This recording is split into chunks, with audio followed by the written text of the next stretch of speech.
Thank you, Mr. Joseph. Distinguished panelists, my dear colleagues, and all the invitees.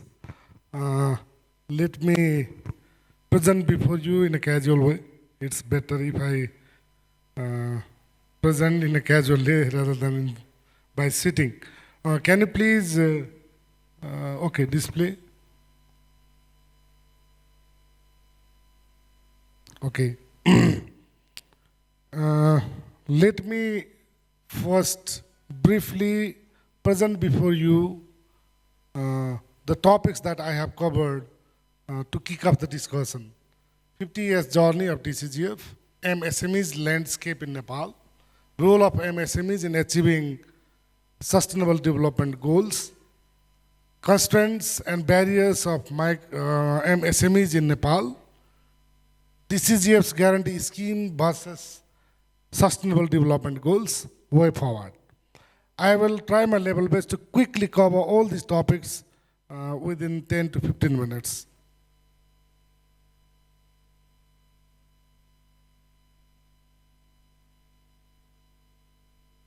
No, not working.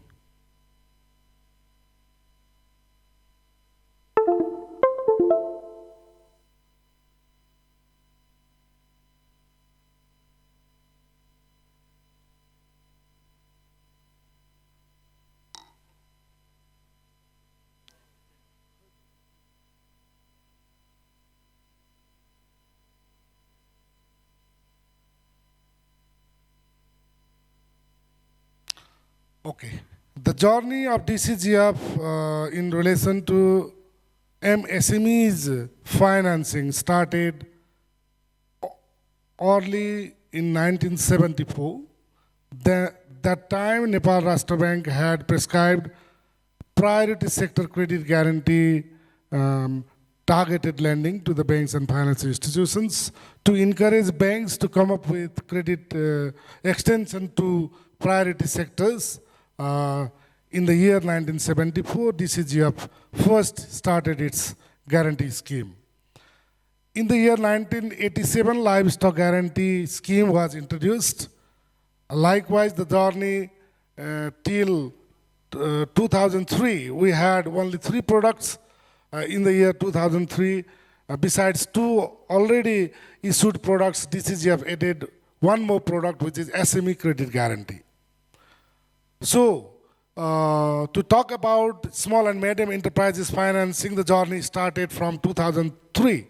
But if you talk about MSMEs, the journey actually had started since 1974, and it has been glorious 50 years that DCGF started its journey to SME financing.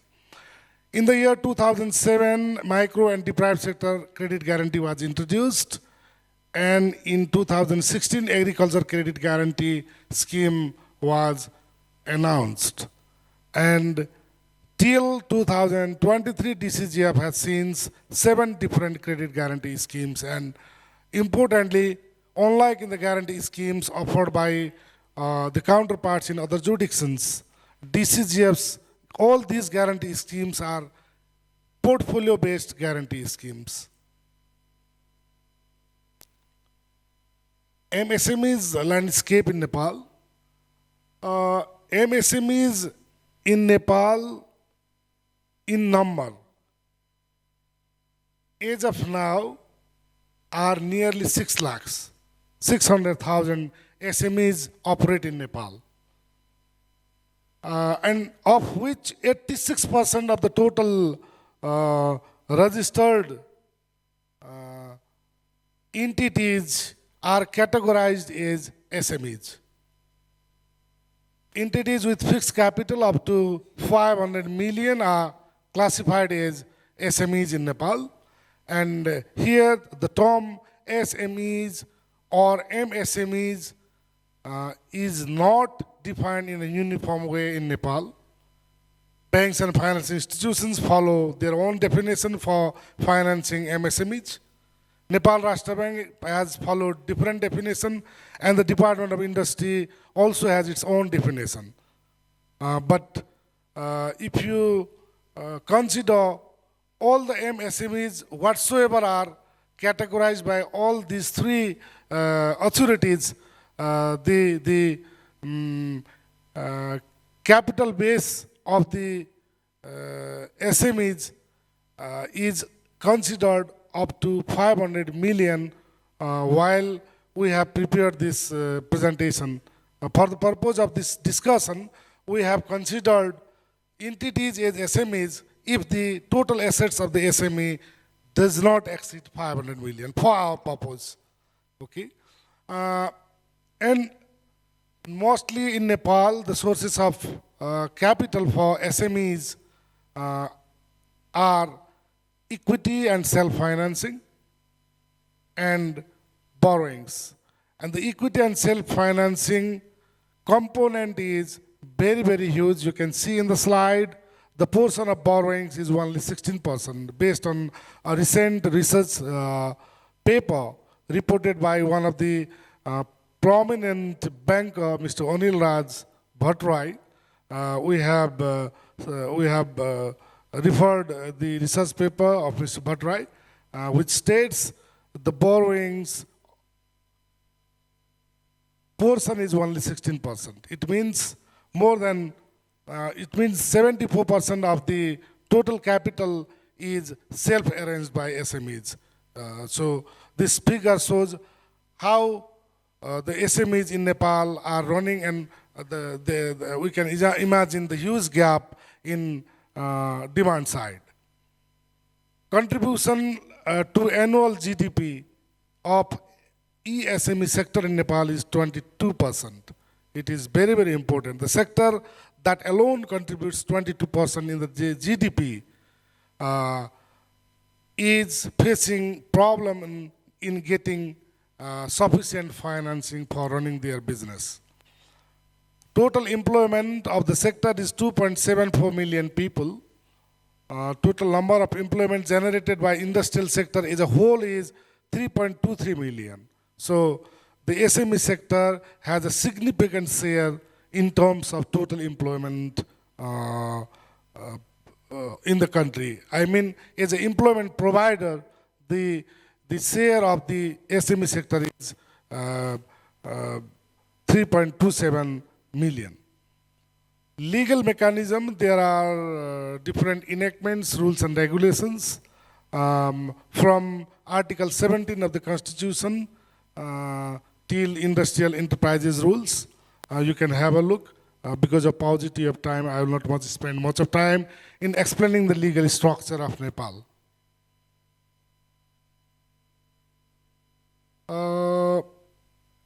15th periodic plan of the government of Nepal has a vision, Udyamshil Sanskriti Udyami Janata,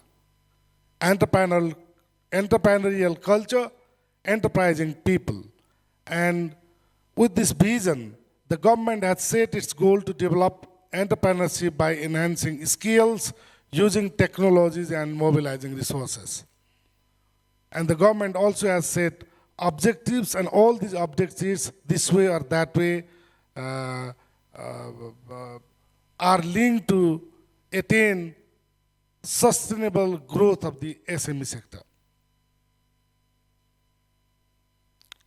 And the target of the government in its 15th periodic plan is to create additional 60,000 jobs annually through establishment of 15,000 MSMEs. And the 15th year plan is running in the 5th year, and is in span of last 5 years, the creation of job and the establishment of the MSMEs is not much that encouraging. That I will cover later on. Increase BFI credit to MSMEs significantly. States the significant increase in the MSME sector in terms of credit. Sorry. Oh my God.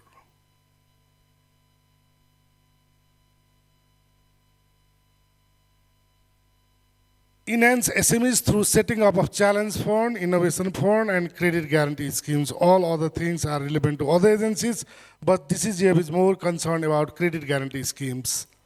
The government's the 5 years plan itself has set a priority and the target for DCGF, and DCGF is very much concerned to come up with credit guarantee schemes to take care of the need of the SME sector.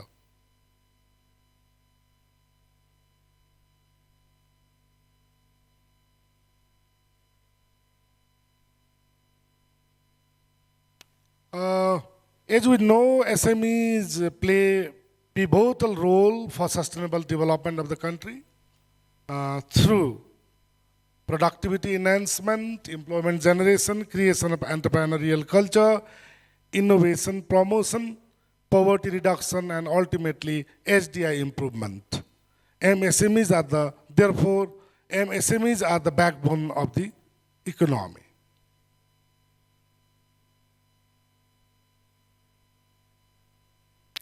But for the growth of SMEs, especially for growth through sustainable financing, there are many constraints and barriers in Nepal. I have listed out few of the barriers that the panelists may also look into and explain how we can fix these barriers. We can remove these barriers and constraints through policy making or through any other means. Lack of landed collateral security for raising bank loans is the biggest barrier here. The SME sector, which contributes 22% of 22% in the GDP, is not getting sufficient access to credit. As I showed you, hardly 70% of the total credit needs of the SME sector is fulfilled by banks and financial institutions so far. So there is shortage of equities as well, huge credit gap. There was a publication by Nepal Rashtra Bank. It says 15% of the GDP is the credit gap of SME sector. Poor competitive strength is another challenge. Poor response of BFIs to credit demands. Banks often hesitate to finance MSME sector mainly because of collateral, lack of sufficient collateral, and also because of the many SMEs failure cases. SMEs, out of 4 SMEs registered in a year, 3 SMEs are closed every year, as is reported in the research. So because of this vulnerability, banks are always hesitant to extend money to the SME sector. Shortage of skilled manpower, quality control, lack of expertise, financial literacy is another challenge. Supply disruption, you know, we have a difficult terrain in the country. So supply itself has become a bigger barrier for SMEs to grow. And we don't have that much sophisticated infrastructure like transport and all. Human capital drain is another challenge. If you go in the rural communities, you can hardly find youth and educated people. So this has become a challenge for SMEs to run, especially the innovative and sustainable kind of SMEs.